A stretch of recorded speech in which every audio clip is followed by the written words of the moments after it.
Okay, real quickly, I just want to go over law of sines and law of cosines again, and then talk about, is there kind of like a trick, or what am I looking for to use law of cosines? What am I looking for to use law of sines?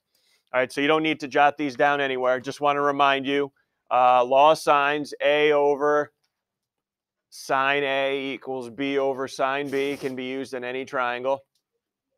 And then I have law of cosines from yesterday, which says A squared equals B squared plus C squared minus 2BC cosine A.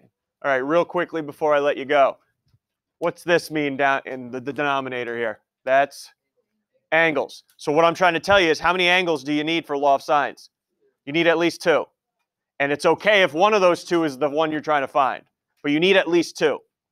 Law of cosines, what's A, B, and C? Side lengths. So you need at least 3.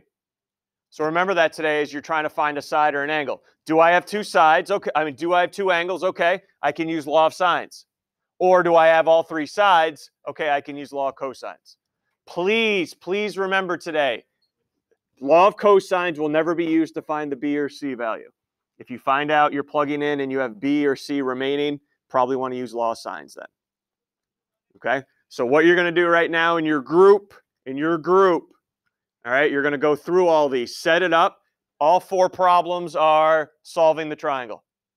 Okay, so find all the missing angles and sides. But you have to decide, where do I start? All right, what side do we want to find? What angle do we want to find? And how are we going to find it? Using law of sines or using law of cosines. All right, after you finish a page, so the first 2 problems. Actually, you don't need to call me over because I'm going to have them all up here. I am. All right, here are all the values for the answers through 1 through 4. Now, one little warning.